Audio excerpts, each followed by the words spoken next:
श्री कृष्ण कथा। कुवलिया पीड़ उद्धार। कंस ने भगवान श्री कृष्ण को मार डालने के उद्देश्य से ही धनुष यज्ञ का आयोजन किया था। श्री कृष्ण पुरवासियों से धनुष यज्ञ का स्थान पूछते हुए कंस की रंगशाला पहुँचे। उन्होंने कंस के रक्षकों के रोकने पर भी बाएं हाथ से धनुष को उठा लिया और सबके देखते देखते उसके 2 टुकड़े कर डाले।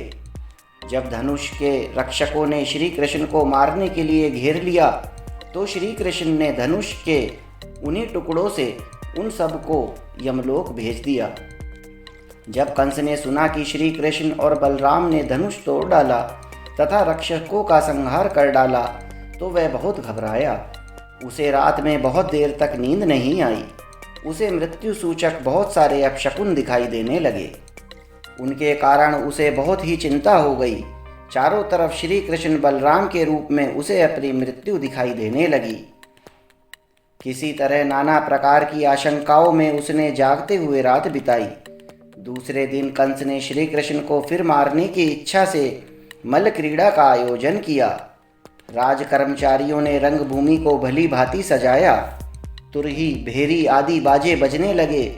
लोगों के बैठने के स्थानों को झंडियों और बंधनवारों से सजाया गया। सब लोग यथास्थान बैठ गए। राजा कंस अपने मंत्रियों के साथ श्रेष्ठ सिंहासन पर जा बैठा। पहलवानों के ताल ठोकने के साथ बाजे भी बजने लगे। चाणूर, मुष्टिक आदि कंस के प्रधान पहलवान अखाड़े के आसपास आकर बैठ गए। इसी समय भोजराज कंस ने नंद आदि गोपों को बुलवाया। उन लोगों ने कंस को तरह तरह की भेंटें दी और फिर यथास्थान बैठ गए।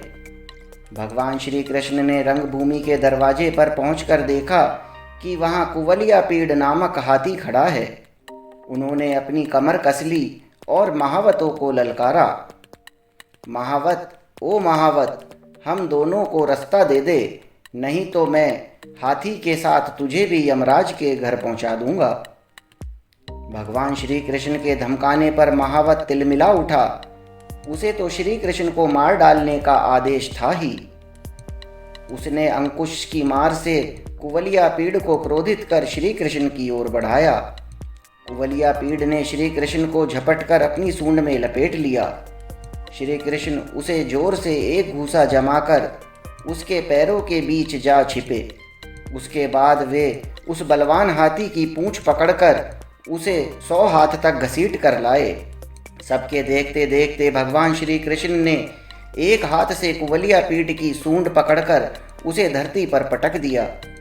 उसके गिर जाने पर खेल खेल में पैरों से दबाकर उसके दोनों दांत उखाड़ लिए और उन्हीं दांतों से हाथी और महावत दोनों का काम तमाम कर दिया। भगवान श्री कृष्ण और बलराम ने जिस समय हाथी के दांतों को लाठियों की तरह अपने कंधों पर रखकर रंगभूमि में प्रवेश किया, उस समय उनकी शोभा देखने ही योग्य थी।